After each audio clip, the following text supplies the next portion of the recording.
Well, we are here. This is episode number 4 of the Snakes Are Us TV podcast. We made it to 4. Will we make it to 5? We shall see. Tonight, we were going to be talking about film, snakes and film, and some things that we've done. And if my question for you guys is, though, is there a movie, TV show, commercial, something you've seen with snakes in it that is just absolutely ridiculous and you just can't even watch it because it's so stupid? For me, that's a lot of things because, maybe it's kind of like if you're a doctor or nurse in the medical professional and you're watching the TV show ER or House or something, kind of drives you crazy. Same thing with snakes and TV shows and movies. Now, if you're listening to this podcast, on Apple Music or Spotify or something, and not watching it on YouTube, that's fine. And I try not to have, at least I haven't had any animals on the podcast to show you because I try to make this where even if you're not watching it, you're listening to it, you get the same thing out of it. So I don't plan on having animals on here unless I get something in that's just completely adorable. And I just have to show you, even if it doesn't go with anything I'm talking about. So I may at some point bring an animal on the podcast, like right now. So today I got something in today and just got this. I haven't even put it in an enclosure yet. So I have to show it to you. This little thing right here, just got in this little box here. And it's a mean little sucker. It will bite. It's already tried to bite me. If it was big enough, it would definitely try to kill me. But it is so stinking cute, and I just had to bring this in to show it to you. So this is this is little Dwarf Cayman. I know. Ow! Okay, he just bit my thumb because I was looking at the camera, not paying attention. But he barely bit it. So let's not do that again, little fella. So this is a spectacle, not a spectacle. This is not a spectacle Cayman. I used to have a spectacle Cayman for many, many years, and she actually passed away a few years ago. So I have spectacle Cayman on my brain, but this is not. This is the Dwarf Cayman, and even dwarf. This thing will still get 4 or 5, maybe even 6 feet long. You've got crocodiles, you've got alligators. This is a Cayman. And their temperament is nothing like alligators. So alligators are my favorite. I don't really use Caymans a lot in our programs for a few reasons. One, this animal here, excuse me, is classified in Georgia, where I live, as inherently dangerous. So you have to have a special license to possess this little Cayman. And part of the regulation on these animals is I can't let kids pet this. He's already tried to bite me. But, with gators, they're not inherently dangerous. They're not listed that way. So we can tape a gator's mouth and let kids pet it and get to feel a live alligator. But even if we tape this one's mouth, the law doesn't allow us to let kids pet this cute little thing. But can you tame a Cayman? Well, as much as you can tame any wild animal, I guess. But alligators seem to be calmer and able to be, quote unquote, tamed, I guess, if you want to use that word. Alligators do that better than Caymans do. So these guys are kind of vicious and sometimes don't stay that way, but most of them do. But somebody had this illegally here in Georgia and was not supposed to have it. So we ended up, we have a license to have this. I'm not going to keep this. I don't want this. It is adorable. I know you're like, well, how can listen? Do you hear him? You hear that? Isn't it sweet? You know what he's saying? He's calling his mom to come kill me. That's what he's saying. Mama, come kill him. He's holding me. Okay, it sounds cute, but that's what he's saying. But this adorable little Cayman, man, he's just so cute. He is so cute. I'm going to get him in the enclosure. We'll get him fed, and we'll eventually adopt him out of state, not into Georgia, somewhere else where someone has licenses to do education that can house this in a different state legally. So that's where this little fellow will eventually end up. But I just had to show you this little Cayman. He is a mean little sucker, but he is so stinking cute. So stinking cute. So I'm going to get the live chat up here. If you've seen snakes, caimans, alligators, crocodiles, in a TV show, anywhere like that you just think is absolutely ridiculous what you saw, let me know. I'm going to go over some good story. You know, I was trying to think of what to talk about this week, and I thought about all the things that we filmed, and I filmed, worked on a lot of stuff, a lot of different projects, movies, TV shows, commercials, my own TV show. And so I've got a lot of good stories from many, many years of working on different film sets. I'm trying to get the live chat to come up here. So if you are watching this on YouTube, we do film this live on YouTube, 8 p.m. Eastern Time on Thursdays. Let me see here. Okay, view my channel. That's what I want to do. View my channel. And so let's go on here. So put in the live chat if you've seen reptiles. Don't try to, please don't try to get me. Ow! They are so fast. Yeah, I'm going to have to hold you right here. I'm holding him real loose, probably a little bit too loose because he's able to turn and get me, but I do not want to be bit on camera live in front of you guys. So we're going to put him up because, if he bites, he doesn't just bite and let go. He'll bite and hang on, and I may have to just stop this podcast to get him off. So we're going to put him up, and we're going to start talking about snakes in film, and not just snakes, reptiles in general. So I know, little fella, I know. Here, go in your box. Hang on a second. Come here, buddy. I know. Man, let me get it locked up. I don't want him walking around in here. Let me make sure it's locked up. So that is our adorably cute little Cayman. And, looking at how cute he is, I understand why people would want one as a pet. When I was a kid, I wanted one. Luckily, I did not get one, but they are so adorable. So everybody that's in the chat, thank you guys for joining us. I knew that, so Nadia Brooks here, all adorable. I knew you guys would like seeing that little guy. So we're going to go through some of these stories. It's already been asked for me to tell one story specifically. Annette asked me on Facebook, please tell the story about the cobra. Now, and I had decided I was not going to tell this story because I've told this story on 2 other podcasts, not my podcast, but 2 other podcasts. I've told the story. And so I was like, you know what? I've already told it before, but somebody specifically requested I tell this story. So I'm going to tell this one story about the cobra on a film set. And then I've got several more really good stories. Some of these I've never told before. And they're pretty interesting. And they may involve, I'm trying to decide if I should tell you the name of some of the actors, especially one of them, because it's not really a flattering story, but I may just go ahead and tell you. Anyway, we'll get to that in a minute. But let me tell you the story of the cobra. So this is for Annette. So Annette asked me to tell this. We're filming a movie one time, and it had some actors in it. It had Jeffrey Dean Morgan. If you know, he played Negan on The Walking Dead. He was in this movie. Jeffrey Dean Morgan. An actress, Abby Cornish, was in it. And my favorite, Sir Anthony Hopkins. Okay.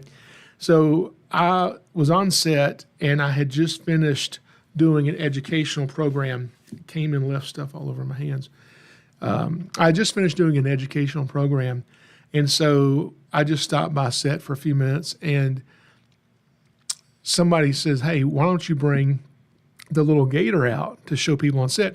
And you understand why they would want me to bring the gator out, because you just saw the baby Cayman. How cute is that, okay? I got a little baby alligator, so I'm like, okay, I'll go get the baby gator. We'll bring him out on set so everybody can see there's a baby gator, right? So I bring the gator out, and people are coming up, petting the gator, asking questions. We're talking about the gator just to people who are on this film set working this movie. And then somebody gets on the radio, and says, there's an alligator on the front lawn. Well, they're filming inside this house. We're in the front yard with the crew with this gator. Anthony Hopkins hears this, stops filming, comes out of the house and says, where's the gator? So he comes over, super nice guy, probably the friendliest actor probably I've ever met on any set.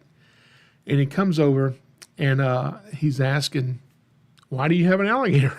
Fair question. And so I'm explaining to him, who I am, what I do, why I have a gator.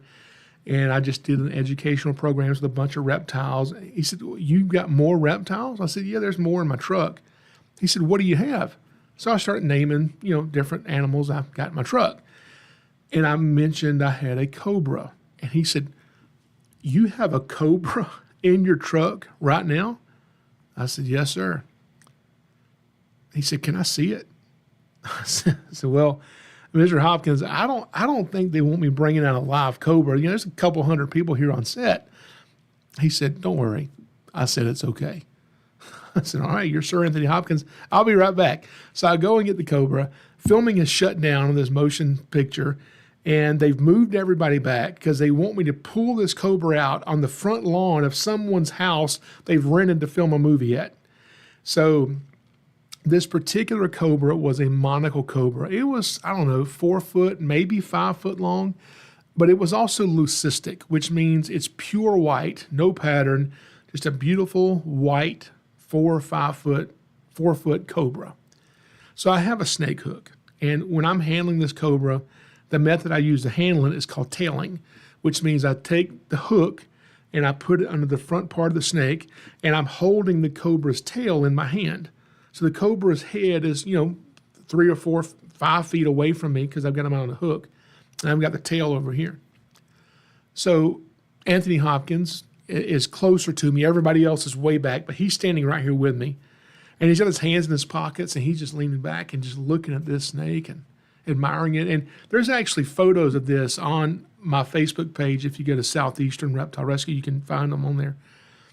And he's just admiring this cobra. And he's asking questions about it, and he's so interested. And he says, can I touch it? I said, well, I guess so. Come around behind me. You stand over here, over my shoulder behind me. And I've got the tail in my hand at my left side, right? I said, you stand behind me, and you can reach, and you can touch the end of his tail, which is hanging out the side of my hand there. Well, he stands there, but he doesn't touch his tail. He actually puts his hand in front of my hand under the cobra. And then he puts his other hand in front of that one, and then his other hand in front of that one. And I kind of pulled back. I said, Mr. Hopkins, you can't hold the cobra. And he leans in and whispers and says, just call me Tony. I said, Tony, you can't hold the cobra, okay? I'm not going to be made responsible or made famous for killing Sir Anthony Hopkins. So anyway, I said, it's time for the cobra to go away. So I locked him up. That was it. But he was great. I was told later that every day he'd come to set, he would ask if we were there on set with some animals that he wanted to see. So Sir Anthony Hopkins, class act, really great guy, and happens to love reptiles. So that was pretty cool. Now, we've done a lot of filming, and speaking of people like Anthony Hopkins that we've met, because he is a big, big name, Silence of the Lambs, and if you're really young, you probably don't have a clue who Anthony Hopkins is, and you also probably won't have a clue who this next person is. But I was filming, I was on set of a movie, and see, sometimes when we go to film a movie, sometimes they want us to bring an animal and have it in the movie, and I'm going to tell you some about those. But sometimes they don't want that at all. Sometimes they want me on set because where they're filming is in the woods somewhere, and there's a lot of venomous snakes there, and their actors may have to lay down in the grass or in the bushes or in the leaves, and they want to make sure that their actor doesn't get bit by snakes. And they need a person on there who knows about snakes and who's licensed to deal with the snakes and can find the snakes, remove them. They can film. Then when they're done filming, we put the snakes back. And so we do a lot of that as well. So we're on set filming a movie with Clint Eastwood. And I'm on set. There's hundreds of people on set. Clint Eastwood is not there. And we're getting ready. They're giving instructions of where we're going to film, what we're going to be doing. So I'm on set. Well, then they come and they clear the set. All non-essential personnel, you need to leave, get off set. And that's basically because Clint Eastwood is showing up and he doesn't want all these people standing around. So they move everybody off, except for me. I stay. and the DP, which is director of photography, the cameraman basically, and the director. So it's Clint Eastwood, me, and two other people. And they're over there talking to Clint Eastwood, and I'm not going to walk over to him and say, "Hey, Mr. Eastwood," you don't do that on set. You kind of just be professional. But the cameraman said, "Hey, Jason, come here. Let me introduce you to Clint." So I was like, "Okay." So I go over and I shake his hand, and I noticed we happened that day to be wearing the same shoes. I said, "I like your shoes there." He looks down and says, "Oh yeah." He said, "Well, let me ask you, Jason, what snakes do we have to worry about out here filming?" And I said, here where we're at mainly is the copperhead. He said, "Oh, okay." He said, "Well, what happens if I bite one of them?" I said, "Nothing happens to the snake. You probably wouldn't be fine." But anyway, so we joked a little bit, and it was time to go about work. So he goes over. He wasn't in this movie. He was going to be directing this movie. And I worked on two different movies with Clint Eastwood. One of them was The Mule. And this one I'm talking about was the 1517 to Paris. And so he's over here. He's sitting in his director's chair. He's directing the movie. And, a couple hours goes by. And at one point I walk past him, and he says something to me and asks me a question. So I stop, and we just start talking. We're talking about snakes. And he says, "Oh, hang on a minute. We got to go again." Then he's like, "Okay, action." They start filming again. So I'm just kind of standing with him, and then they stop filming. We have a little bit of a break, so we start talking for a while. Well, there were some kids in the movie, and all of a sudden, when they have a break, the kid actors in the movie start running over toward us because they're so excited. So they run over toward us, and they're like, "Oh my gosh, we just want to meet him, and they run up, and I step out of the way so they could talk to him, but they surround me. They're like, "No, you're the snake guy. We want to meet the snake." And I was embarrassed because I'm like, this is Clint Eastwood. He was dying laughing. He's like, "Yeah, those kids have no idea who I am. You're the snake guy," which was really funny. And but then when we're done, I said, "Well, I definitely know who you are. I'd like to get a photo with you." So he said, "Okay, but if you do it quick." I said, "Yes." Yeah. So I had my camera. We got a selfie real quick. And he said, "Here's why I said do it quick." He took my cell phone from me, and he said, "I'll be out somewhere and somebody will want a picture." And I'll say, "Yeah, I'll get a picture." And this little old lady will get, "Okay, here's my phone. How do I work?" So this is what Clint Eastwood is saying to me. It's just really funny. He's making fun of people who can't figure out their phone, how to get their camera up. And he has to sit here and wait on them to figure out their phone. So anyway, we talked for a while. And it was so cool because I'm standing with a legend, Clint Eastwood. And I got to hang out with him for over an hour as he told me stories of his whole life of him filming with snakes all over the world. And at one point, he asked me a question. He said, "Well, let me ask you, have you seen the movie I did many years ago called Two Mules for Sister Sarah?" And I'm like, "Oh my gosh, I've not seen this movie." I don't want to tell him, "Oh no, I haven't seen that movie." But if I tell him I've seen it, what if he asks me about something that's in it and I have no idea? So I'm like, just be honest. I said, "No, sir, I haven't seen it." He said, "Well, you need to watch it." I said, "I will buy it when I leave here today. I'm going to buy it." He said, because Clint Eastwood told me to watch it, so I had to go buy it. He said, "There's a scene in that movie to where you see me kill a snake." He said, "I know you like snakes, and just let me tell you, I like snakes too. But this was a different time. This was like in the 60s. It was a different time." He said, "But today I wouldn't do this because I like snakes." He said, "But while we're filming, someone on set, one of the crew members, found a live rattlesnake." He said, "We were actually in Mexico when we were filming this day. We're in Mexico. He finds a live rattlesnake, and they bring it over and say, 'Hey, could we incorporate this in the movie?' And so in the movie, you see Clint Eastwood, I'm not going to describe it, but you see him kill the snake. And Clint Eastwood told me what you see in the movie was him actually killing the snake. So you can tell this is a different time, not in the 60s. You can film a movie like this today, thank goodness. But I did go buy the movie because Clint Eastwood told me to, and watched it, Two Mules for Sister Sarah. So that was pretty cool. Let's see. I've got I was trying to think of what I'll tell you guys. I've got a bunch of notes right here. Okay, right up here at the top, Animal Planet. Yeah, I used to have a TV series on Animal Planet. That was a lot of fun. We did a 6-part series for them. It was going to be a 1-hour special. Then they decided to do a whole 6-part series about me and my family. that was really cool. I learned a lot of stuff about filming and editing and filming process and that kind of stuff. That was really the first professional film we'd ever done. And then the next one after that was a movie, H2, Halloween, directed by Rob Zombie.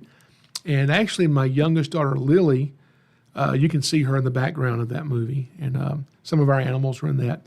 But the next movie after that we got to go film was, I don't even want to tell you the name of this movie. This next movie was so bad, I don't even want to tell you that I was in it. But yes, I'm in a movie, and I don't want you to watch it. It is bad. So, but I'll tell you what happened in the movie.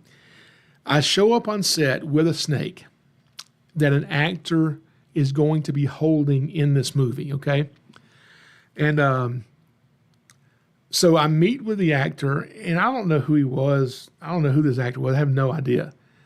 And I'm going to show him how to handle it and how to deal with the snake so he'll be comfortable when his scene comes up. I open the box, and within 5 seconds, he's gone. He quit. Off the movie, quit. I'm like, okay. And the people are like, oh, well, that's not what we expected. And they're like, well, we need somebody to be in the movie that can hold the snake. And they looked at me and said, you want to be in a movie? I said, I was born to be in a movie. Okay. So they sent me to wardrobe. Now that morning when I showed up on the set, I actually had hair. And they sit me in the chair in wardrobe, and without even asking, they shaved my head. But it looked so good, I kept it. And I'll never forget, sitting next to me, the chair next to me, was Jason Sudeikis. He used to be on Saturday Night Live. I've been in a lot of movies since that, but Jason Sudeikis, he was in the chair next to me. So I got to go out, and the scene that I'm in, I'm standing on the street corner in downtown Atlanta with a giant albino Burmese python that probably weighed, if it didn't weigh 100 pounds, it was very close to it.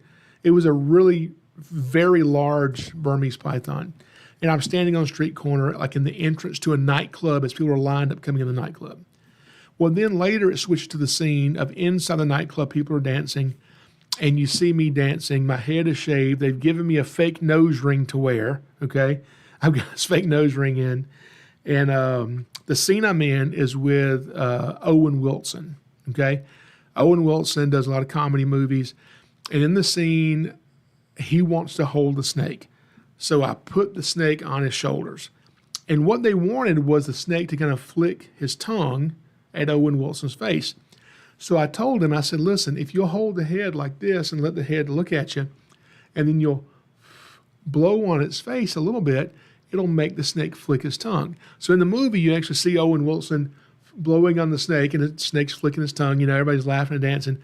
And then the scene cuts, and the next thing you see is Owen Wilson laying on the floor. The python is wrapped around him. It's around his neck. He's blood red and is choking him out. And I'm on top of Owen. And actually, I had to submit photos of this snake way ahead of time. And they made a replica, a rubber replica, hand-painted of the snake. So the rubber one is wrapped around his neck, which is a big, thick rubber snake. And the real one, we just kind of laid it on top of Owen's body. So it's a real snake and a fake snake right next to each other. And they said, okay, when we yell action, you're going to be kneeled down right behind Owen Wilson, and you take your fist and you start punching the rubber snake. Okay, like you're trying to just punch it like 3 times, then try to pull the snake off of his neck. I said, okay. Mind you, I'm not an actor. Okay, so when they yelled action, I did exactly what they asked me to do. I punched the snake 3 times.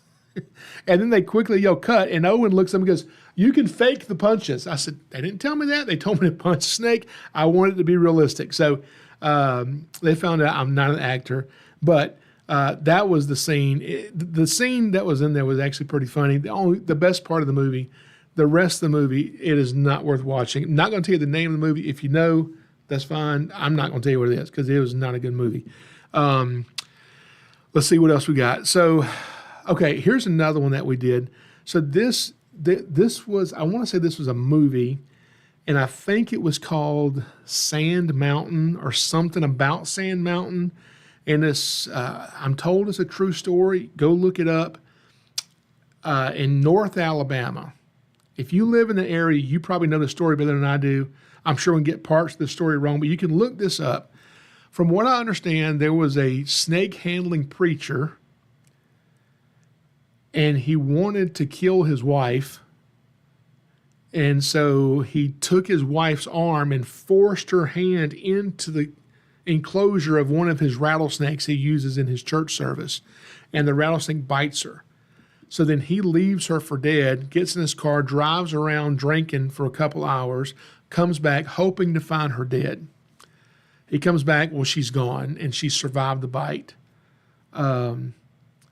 Anyway, he ends up getting arrested. Long story short, he gets arrested.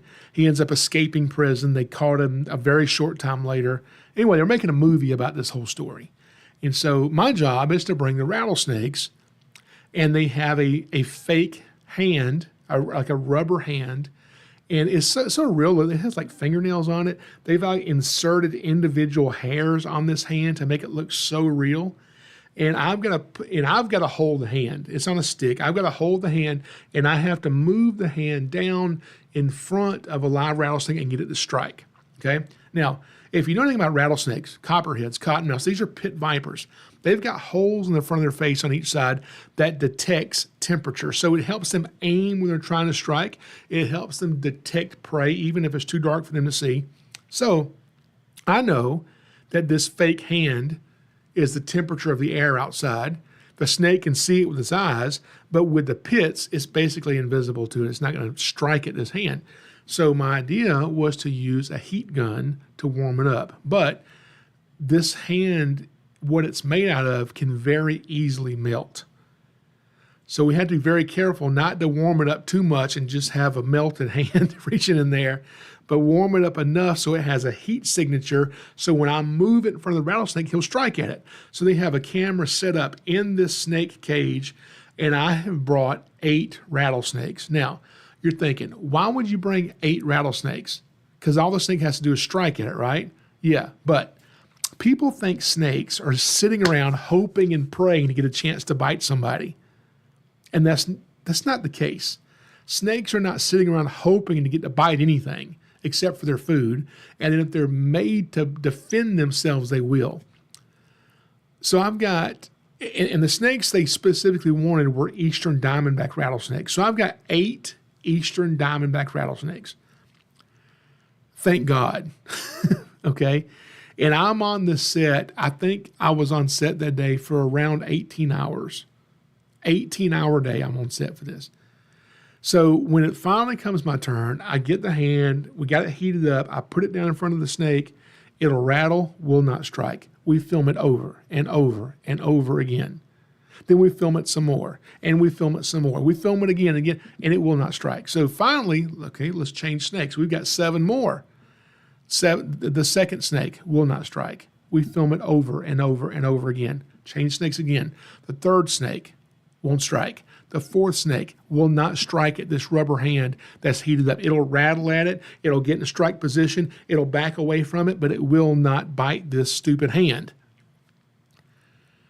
6th snake, 7th snake will not bite at all. It will not strike, not even a fake strike. The 8th snake finally bit. And then you can see in the camera shot venom just running down the hand. So they got the shot they wanted. But thank God I brought 8 rattlesnakes with me because the first 7, we could not get them to bite. And if you don't know a lot about snakes, that may really surprise you because you're thinking, wow, I thought snakes just wanted to bite at everything. And that's not the case at all. Let me go ahead. I got several more really cool stories to show you, tell you real quick, and some names that I might tell you about. But let's see what's in the chat here. A lot of people in here, so if you want to be in the chat, go check it out, and you can see some of the stuff. So so this was a TV show we had to film, and this TV show was simply entitled Atlanta. And what was it about? I have no idea. Most of the things I film, I never watch. I've done a 30, 40, 50 movies. I have most of them I've never seen, no clue. But this was called Atlanta, and I want to say it was something maybe about a drug dealer in Atlanta, and he had an alligator guarding his drugs. And the actor playing this was the comedian Cat Williams. And they called him in the TV show, they called him Gator Man. So my job was to bring an alligator and put the alligator in the house and have him walk out the front door. Well, the alligator I brought was, I've got a few alligators, but my favorite alligator I've had for, I don't know, 18 years, maybe longer. His name is Seminole, and I don't know how long he is. My guess, he's around 9 foot long, 200 pounds, 300 pounds. I don't know. Anyway, so I get Seminole here, and I secure him. I transport him to Atlanta, and I've got some volunteers with me. Keith, one of my wonderful volunteers, Keith, and his two sons, Cody, and they were there helping me out. And so we go in, and we carry the gator in, and the gator is wiggling around. And the film crew has got these little, you ever seen those little dog kennel fences? It's like a little tiny fence you put together and you can block off a certain part of your house. They've set that up across the front yard in case the gator gets loose. I'm like, what is that going to do? And then they come on the radio and say, okay, nobody eating food. If you're eating food, you have to go way off set. We can't have any food on the set. I'm like, what do you think he's going to grab your hamburger out of your hand? Because he doesn't care about your eating food. He'll eat you, okay? He don't care about your food. But people had no clue. And because the gator, we're carrying him, and because he's wiggling like crazy, they're just like, why do they bring a wild alligator here? I'm like, he's not a wild alligator. He's actually been in captivity for many years. I've dealt with wild gators. He's much easier to handle than a wild 9-foot alligator. But they're just assuming he's just going to be calm and just takes cue and does what I tell him to do, and that's not how gators do. But so we carried the alligator inside the house. And I remember there was like a cabinet right here next to the front door that had some glass sliding doors. And I told him that needs to go, or he's probably going to break the glass. Because if he just barely moves his head, it's like a sledgehammer. He'll just break stuff, not even trying really. And so we get him in the front, right in the front of the door, and there's like a screen. So the wooden door is open in the house, and the screen door is shut.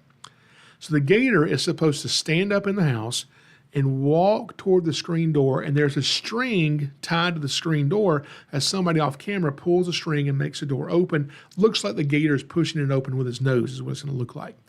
Just outside the door, next to the sidewalk, is a camera on a dolly. Those little tracks, like little train tracks, they put a camera on so they can wheel it back and forth.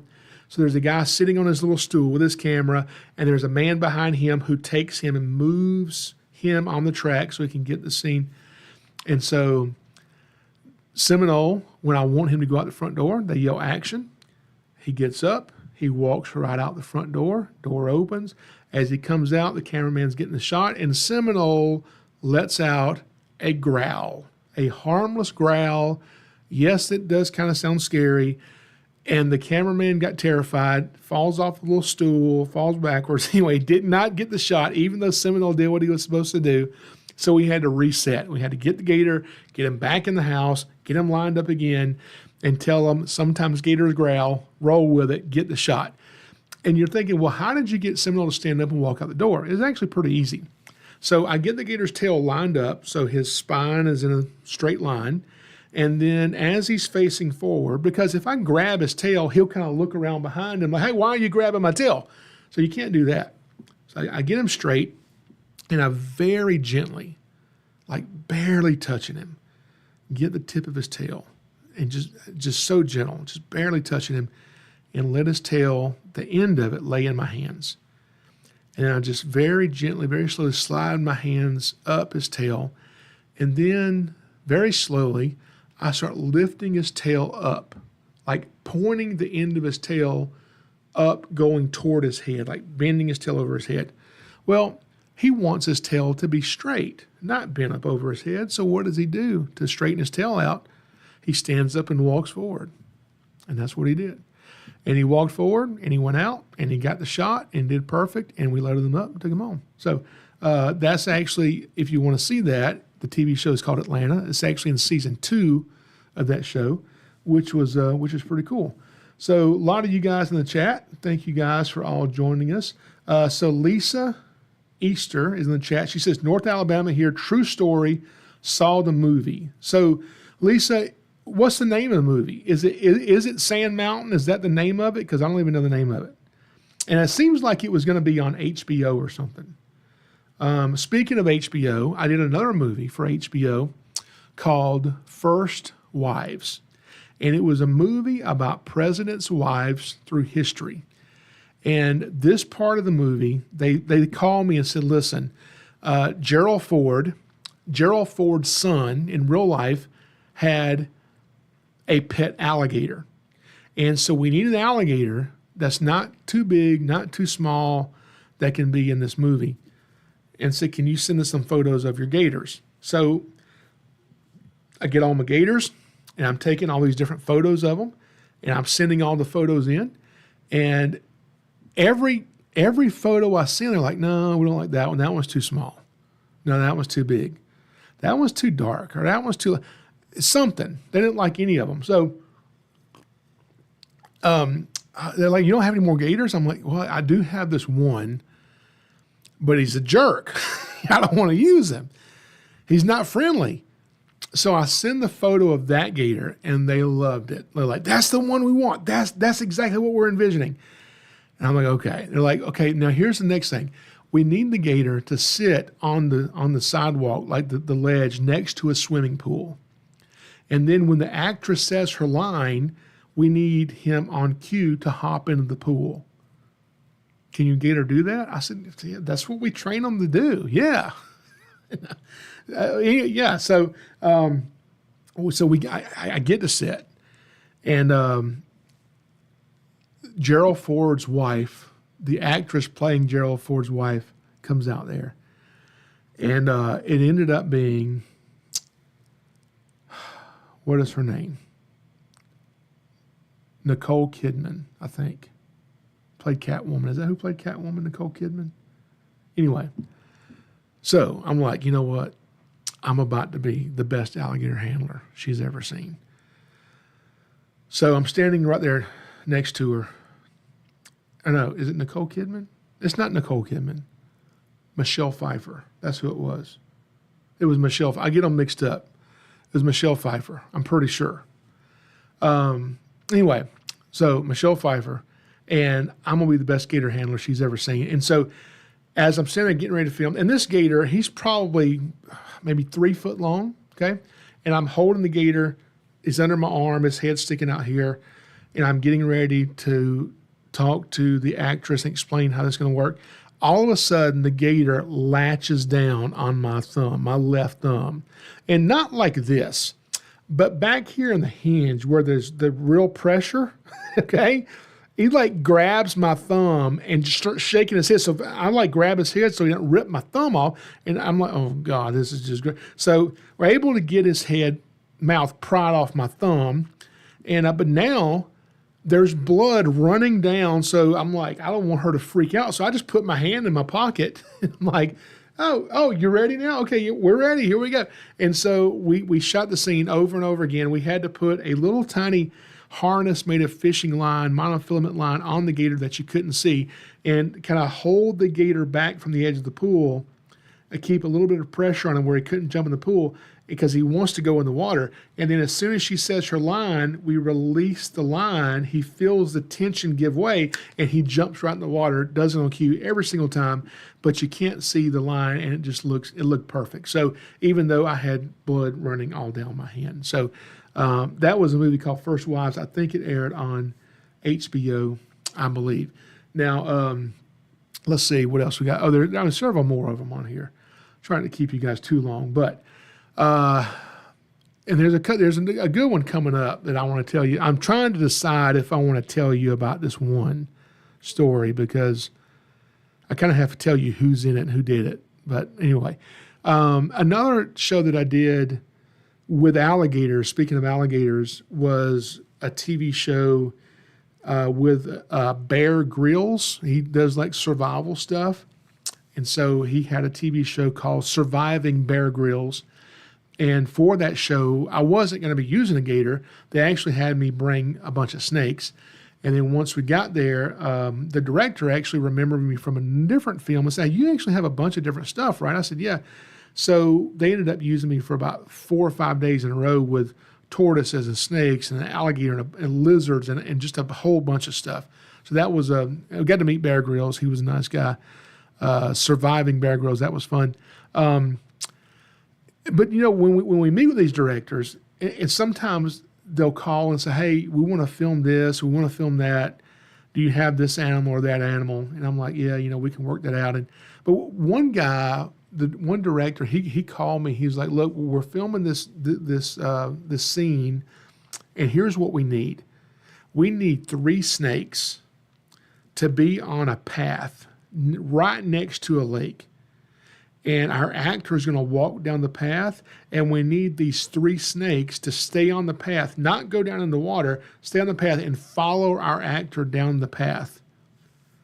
I said, "Yeah, that's called CGI, okay? Computer-generated image. We can't do that. The snakes will just take off and go in the pond, okay? Can't train these snakes." So sometimes we can't do what they want us to do. Another one that we did, now, people ask me all the time, "Have you seen the movie Snakes on a Plane?" And unfortunately, yes, I've seen the movie, okay? And I just about can't get through the stupid movie. It is so ridiculous that I cannot watch that movie. The same thing with the movie Anaconda. I actually like the movie Anaconda, but it's so over the top and not reality that I don't know. It's just crazy. And then what is the movie? Is it called Sniper? I don't know. There's a few movies where they're overseas, in the Middle East, and one of them encounters a snake. The snake he encounters in the Middle East is an eastern diamondback rattlesnake that lives in Georgia.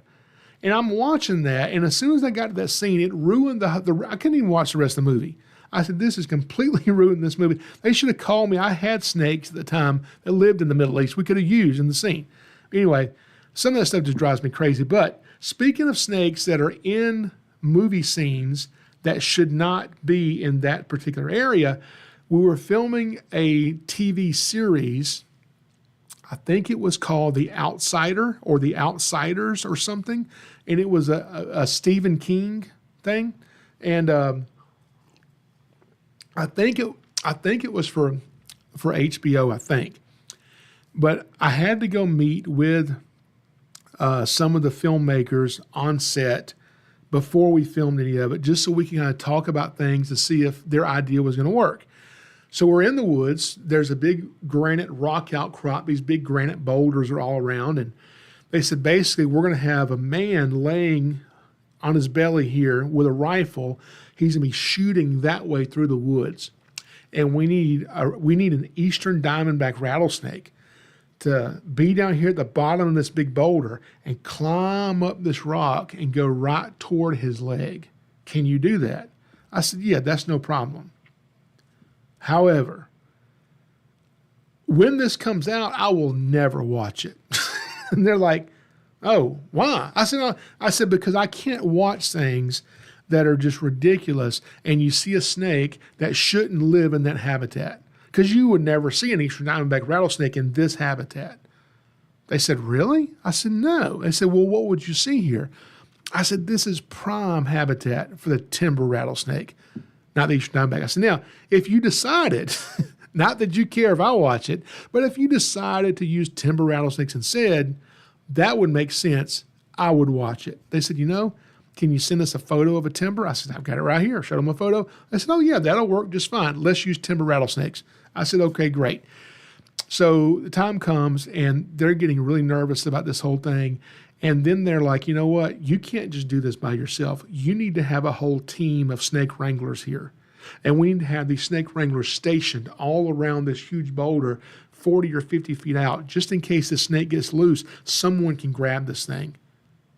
I said, "Well, that's not how this works. We don't need that. Yeah, I can handle this rattlesnake just fine." But I'm like, "If you're paying, we'll bring out some snake wranglers." So we did that. And I lay the rattlesnake down, and he crawls up the rock, goes right toward the guy's boot, far enough so the actor doesn't get bit. Got the scene. And they were shocked that the rattlesnake didn't go crazy, didn't try to kill anybody, didn't go wander off to the woods and we have to chase it, because people just have no clue how snakes really act. So really amazing sometimes that what people think. One time, another one I had to do, and I'm going to get down to the one in a minute, because this, oh man, there's a few of them on here. There's still a few more that are pretty good. I had to go do something for Harvard University one time. Harvard University, I don't even know what it was. I think it was like an internal thing, not a movie, not a TV show, not even a commercial. It was some type of a research project that researchers from Harvard were conducting on how spiders move, something like that. And so I had to have I want to say it was 8 or 10, 12, I don't know, tarantulas. And each tarantula had to be a different species that all looked very different from each other. And so at the time, I only had a couple of tarantulas, so I had to put the word out on Facebook, hey, does anybody have any tarantulas they want to get rid of? And a call came in. And lady said, yeah, I've actually got an alcoholic anaconda, and we'd like for you to take it if you get... I said, excuse me? Well, we've got an anaconda that's kind of like an alcoholic. And it drinks, and it's not good for it. Can you take the anaconda and the tarantulas? I said, I just want to come to your house to see what you're talking about. So I go to the house, and there's an anaconda, an anaconda in an aquarium in this apartment, and her roommate keeps giving it beer to drink in his water bowl. She's like, this is not good. Can you just take it? They don't need to be drinking beer. I said, yeah, well, it doesn't need to be. We don't need any drunk anacondas. I'll take it. So I get the anaconda. Then she brings out a cardboard box and sits it down. And in this cardboard box are several small containers, each containing tarantulas that she's giving me. So I leave and take the alcoholic anaconda and the tarantulas. And later when I'm unboxing them to kind of see, are any of these I can use? They all have to be different species that look different. Well, one of them I notice is not an anaconda. It was a death stalker scorpion. And the question was asked to me, a death stalker, is it dangerous? It's called a death stalker. What do you think? Now, when you look up death stalker, I want to say some of the things on the internet, because the internet knows what it's talking about at all times, will say it's one of the most venomous species on the planet. Drop for drop, the venom at some places will tell you, I don't know if this is true, but it's worse than like almost any snake or any snake. But fortunately, it has such a small amount of venom, it's not really going to kill you. But, those things are legal to have in Georgia, the death stalker scorpion. And they're very small scorpions. They don't get very big. They're pretty small. But their venom is extremely potent. But fortunately, like I said, they're so small, such a tiny amount of venom. Could it kill you? I wasn't going to test it out. I don't think they can kill you. Maybe they can. But we at one time did have a death stalker scorpion that came in with the alcoholic anaconda.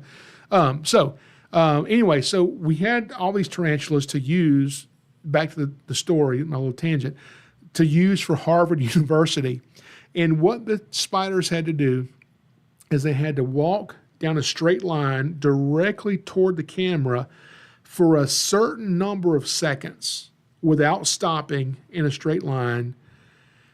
And I had to be off camera and make them walk. Okay. And so the way I did this is I bought some clear tubing and I taped it onto a dowel rod about 3 foot long so it would be stiff. And I could be off camera and I could put the tubing to my mouth and I could blow air on the back of the tarantula, which irritates him and makes him want to walk forward. So we got the scene with several different tarantulas over and over and over. I know they had scheduled a 12-hour day. I think we were done in an hour and a half. So we got it really, really quick. They were very happy about it. Speaking of tarantulas, we had another TV show that needed some tarantulas. And they said, we're doing a season 2 of a TV show. I had already worked on season 1 of this show, and I think it's still on TV if you want to go see it. If you have Netflix, name of this show is called Prank Encounters. On season 1, we use snakes, and you'll see the snakes in season 1. And I don't remember which episode it was, but one of the episodes, I'm hiding behind a false wall, laying on my side on the floor, and I have to put some snakes into the back of a cabinet. So when they open the cabinet, they find snakes. Anyway, so you can see that on there. But season 2, we had to have tarantulas, and not just one, but I don't even know. I think we had maybe 20 tarantulas, or maybe more than 20 that we're using for this. And so the scene was a pest control guy, through a series of unfortunate events, ends up in bed, covered up with a blanket. When he's uncovered, there's tarantulas all over his body. That was the scene. And the guy they're playing the prank on, because it's a prank show, he leaves the house, runs down the driveway, down the road. They had to send a car to go pick him up because he was absolutely terrified. While they're doing this, I can't find all the tarantulas. When you go and watch that on Netflix, if you look really closely and slow it down, in the back, you'll see the back of my bald head searching the curtains for the missing tarantulas, okay? I did find them all eventually. But, you know, when you're working with arachnids, spiders, insects, that's not my favorite thing, because, and we've had to do that a lot. We've had to have, you know, TV shows have asked us to have a caterpillar and make it turn into a butterfly. So we've had to have butterflies and caterpillars and do all that kind of stuff on set. We've done some of that stuff for different TV series and stuff. But this one TV series asked me one time, we need some roaches. Like, not hissing cockroaches. I mean roaches. Like roaches you'd find in a house, like roaches. Can you do that? I was like, yeah, we can do that. So I called some friends of mine who run a laboratory. They do testing on insects and stuff. And I said, listen, I'm doing a TV show. I need some roaches. Like, what kind of roaches? I'm like, you know, regular house roach. Like, what species? I'm like, I don't know, just whatever you'd see in a house, okay, just a roach. And I said, look, I don't want to touch them. I said, so here's my thing. I want you to get like a cup, okay, and then put roaches in the cup, and then some screen over the cup with a rubber band around it. And then what I'm going to do, because they want these things, they want like it's going to be on a wall. So there's some wallpaper, lift up the wallpaper. There's a safe there, and I'm going to just throw the roaches from the cup onto the wall, and then lay the wallpaper down. Then when the actor raises the wallpaper up, he'll see all the roaches there, okay? And I said, why don't you make me put a dozen roaches in each cup, and then maybe give me, I don't know, 6 or 8 cups of roaches. That way I'll have several takes. I can just keep dumping roaches on the wall till they get the take, and I never have to touch a roach. They're like, oh, that's wonderful. So they do that. I go pick up the roaches. I get to the film set, and you ever seen at the end of the movie, it'll say no animals are harmed during the making of this movie? You ever seen that? Okay. To have that on there, they have to have the American Humane Society present. Now, some of the movies we do, they're present, and they've always been just fine to work with. But most of the movies I've been on, they're not there. Guess what they show up for? The roaches. Yes, the roaches. And they're asking me, do they have names? Do you know anything, you know, the sex of these roaches, male or female? I'm like, no, they're cockroaches. No, and you know, and so anyway, so when the scene comes up, they're like, okay, we're ready for you on set. So I get there, I've got my cup of roaches, I'm getting ready. They're like, you ready to go? So I'm ready to go. And then the animal welfare person says, now listen, make sure you get them all. I said, what do you mean, make sure I get them all? Well, you can't just leave them. They could be injured. You have to catch each individual roach and it has to be packaged back up. If they're not, we can't put that disclaimer at the end of this TV show that no animals were harmed during the making of this. I said, you got to be kidding. I got to catch these roaches? She said, yeah. I did not have anything to catch them with. I didn't have any tools. I didn't have any gloves. But I'm a professional, okay?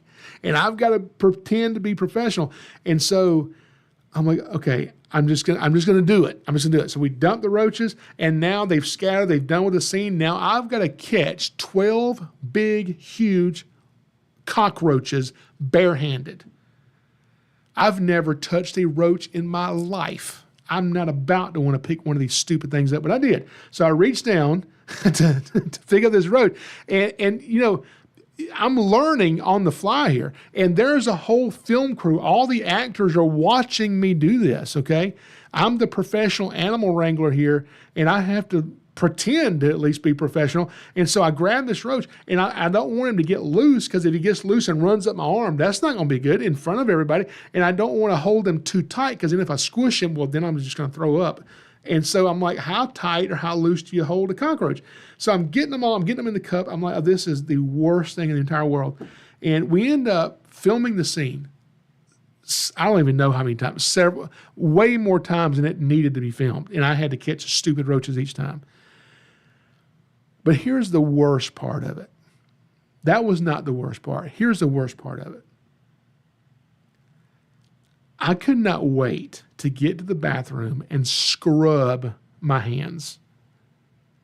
I washed my hands with hot water and soap, and I washed them again. And you could still smell the roaches on my fingers. It was disgusting. And you know how I am with smells, okay? If you watched that Snakes Left Alone in the Hoarder's House, go watch that if you haven't seen that video on my YouTube channel. You'll see how I am with smell. I don't do good with it, okay? Yes, I was gagging. At the film set, it was not good.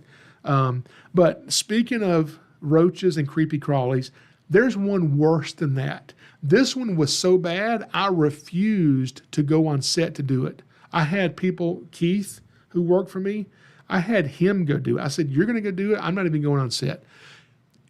Now, when I tell you this story is not going to make any sense to you if you have not seen the video on my YouTube channel called, what is it called? Snakes Left Alone in a Hoarder's House, or Hoarder's House Full of Snakes or something.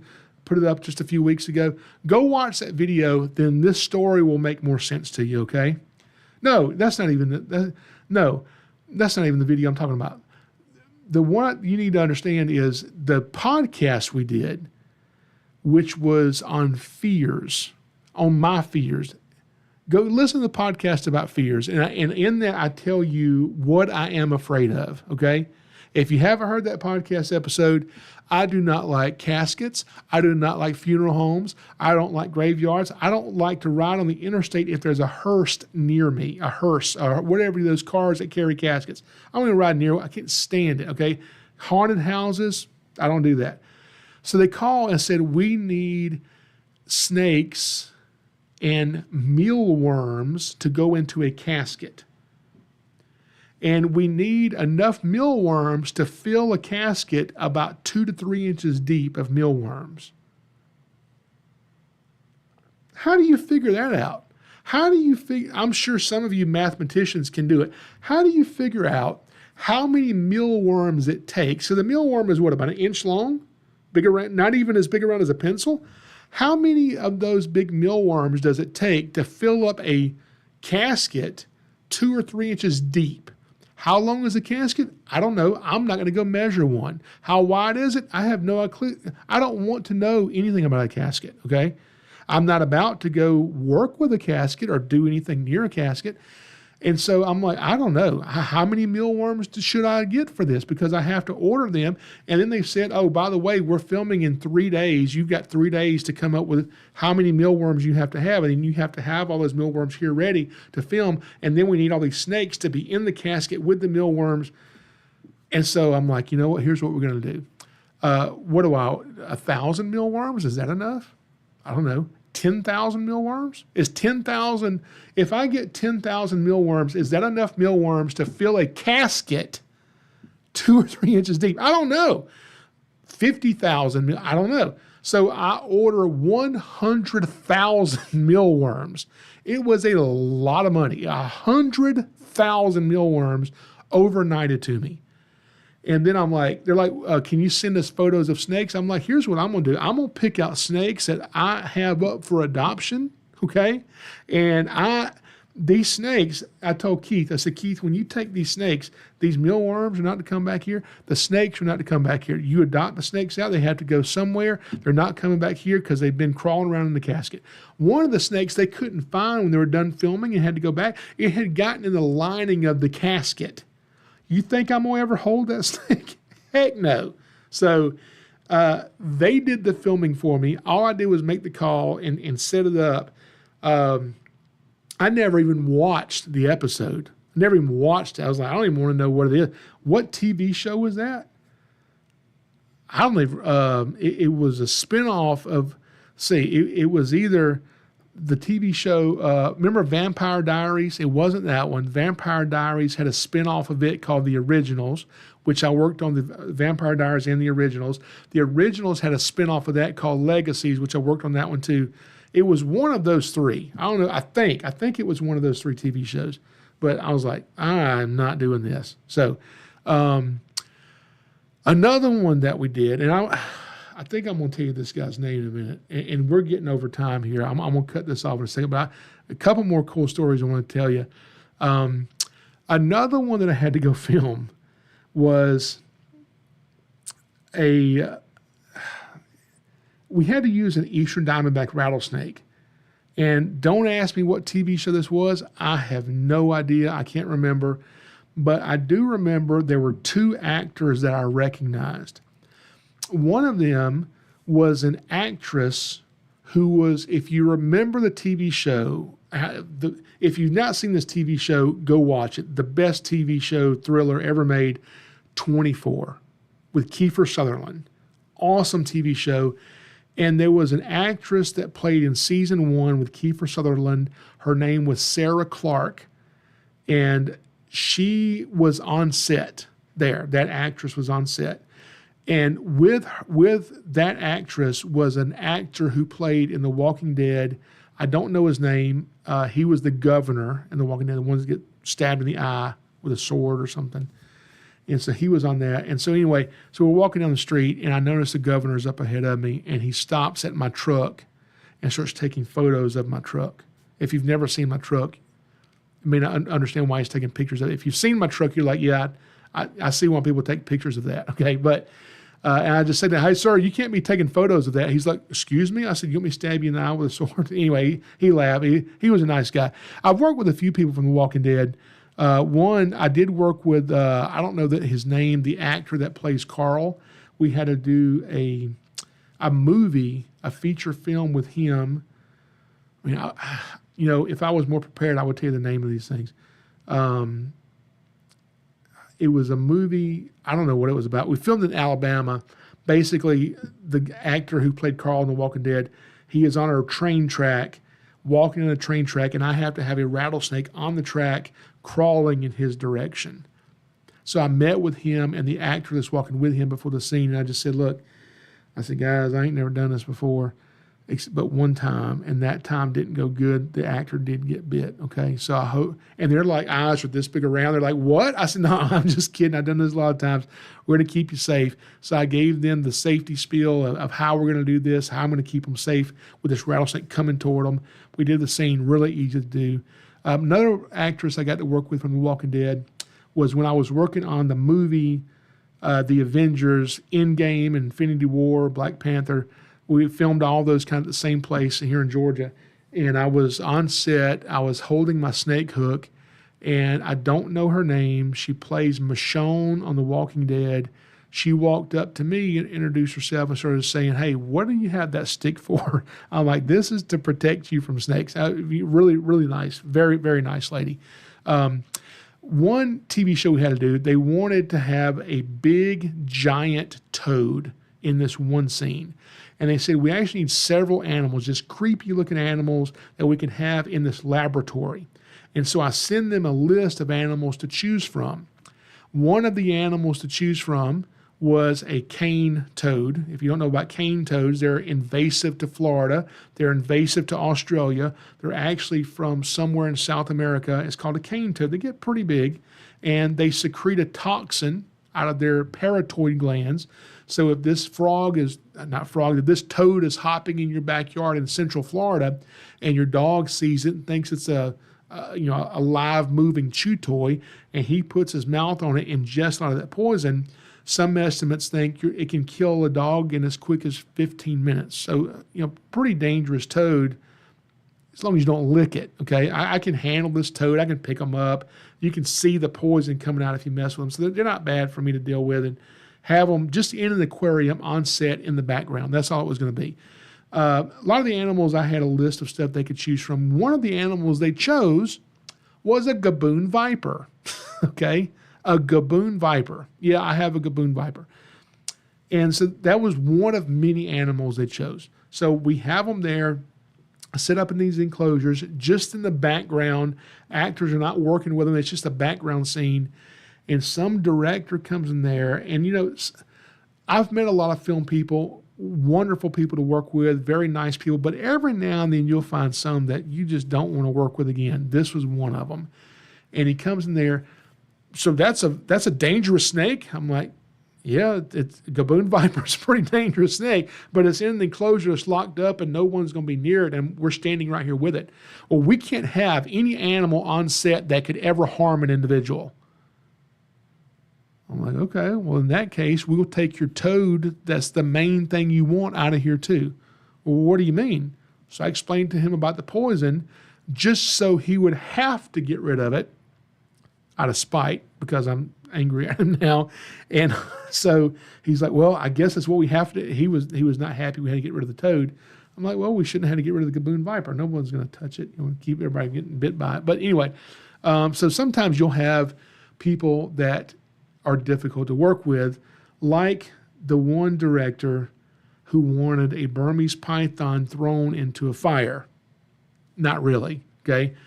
We had a fake snake that was a mock-up of an albino Burmese python, and we had the real albino Burmese python, and they were going to make it appear that this actor throws this python into a fire for whatever reason in this TV show. So we're filming this in the fall. It's pretty cold outside, so they have what's called a warming tent, a warm tent with heaters in it for me and the snake to hang out and be comfortable and not get cold, okay? So we're hanging out in this warming tent for, I don't know, a few hours on set waiting to be called to go do our scene. And as we're waiting, I don't remember what he asked for, but the director comes over the walkie-talkie and he asked for something specific to be brought to set, a prop or something, some kind of prop. And the lady who was in charge of bringing this to set was still in the process of getting it ready to bring to set. So she says on the radio, okay, we'll be there. We're just 10 minutes out. We'll have it there in 10 minutes. Well, this director comes on the radio and just berates this woman, just yells at her, screaming at her on the radio. When I tell you to bring something to set, I don't want to hear you're 10 minutes out. When I tell you to have it here, you have it here now, and I mean you get it here. So this woman, I see her outside the tent. She's crying. She's all upset because he's just, chewed this lady out and screaming at her in front of everybody. And so that your time passes and an hour or so goes by. Then he comes on the radio and calls for the animal wrangler and says, we're ready for the python on set. Well, I'm ready to take it to set, but I wasn't about to. So I just go right back on the radio and said, that's just fine. We're 10 minutes out. And I sat there for 10 minutes and watched my clock until he didn't say anything. And I had a lot of the people silently applauding that I stood up to him because he was not very friendly. There's a movie, I want to say it's either on Netflix or Amazon Prime, called Savannah Sunrise. And now I've done a lot more movies than this. This is just a few, but this is some notable ones I want to tell you about. Savannah Sunrise is about a mother and daughter-in-law who don't get along, and for some problem they encounter, they can't get to some holiday dinner. So they have to ride across country or across a few states together. They don't like each other. They're stuck in a car for this road trip. That's what the movie's about. And in this movie, there's a scene where an alligator, by some unfortunate circumstances, ends up in the back seat of their car. and causes a lot of problems. Anyway, we filmed that. It took 2 days to film it, 10 or 12 hours a day for 2 days. We filmed that here in Georgia. And the whole scene lasts maybe 2 minutes, maybe a little over 2 minutes. It's actually a pretty funny scene. So if you want to go see that Savannah Sunrise, see it on Amazon Prime or Netflix, one of the two. And sometimes we'll have places call us and ask us to film certain stuff because, here in Georgia, there's a lot of licenses we have to have. Just like the Cayman I showed you at the beginning of this podcast, a lot of these animals require licensing to have them. So, for instance, if I have an alligator that's native to Georgia, or if I have a rat snake that's native to Georgia, or an eastern diamondback or a timber rattlesnake, so I can get a license to use those animals and possess them and use them specifically for education. So if I'm going to go somewhere and do an educational event, then that license allows me to do that. What that license does not allow is filming the snake. So several years ago, Georgia didn't want us to not be able to film with Georgia wildlife, so they created a new license to allow for that called a Georgia Film License. And it's an additional license. It's a few $100s we have to get, and which allows us to film native wildlife of Georgia. So sometimes you'll have companies come to Georgia to film native wildlife that don't have that. And, so for instance, Discovery Channel, you know what Discovery Channel is? There's been several instances where Discovery Channel, National Geographic has come here to film several different things. And so I will go with them and I'll bring my animals and I'll film with my animals under my Georgia film license. And so we've done that a few times. And sometimes it's always funny because the show they may be filming is a reality show and the person's surviving in the wilderness somewhere, but I've got to lay a cottonmouth down right here or some other venomous snake for them to find, and then I have to prep them on all kinds of background information and what they can say about this snake when they find it. So I've done that with every single venomous snake species native to Georgia. We've done it with coral snakes, copperheads, cottonmouths, all your rattlesnake species of Georgia for different TV shows. So that's always a lot of fun. So the film industry here in Georgia has definitely slowed down over the last couple of years. They've had a lot of strikes and different things going on, and some of the incentives I think have been taken away, or I don't know exactly what's happened. But the film industry is interesting. Out of all the things I do, it is the one thing that is my least favorite to do. If I never do another movie, another TV show, I am completely okay with that.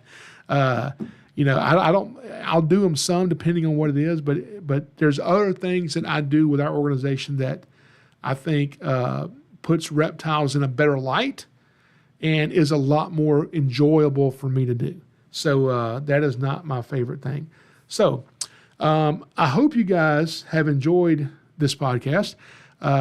We have episode 5 coming out next week. We're on episode 4 now.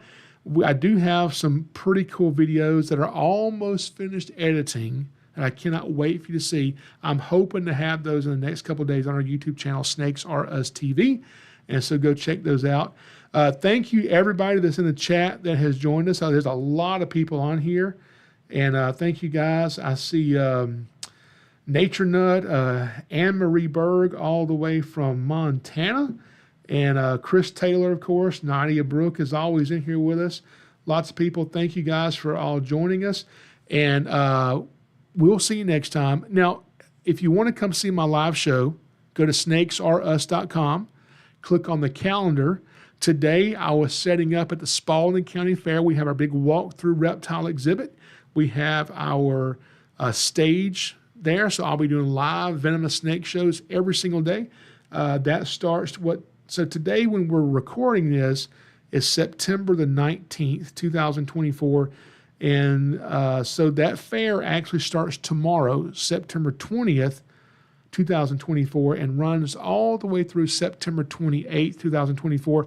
After that, I'll be going to the Georgia National Fair in Perry, Georgia for 11 days. And at that event, I will be doing 42 stage shows in just 11 days.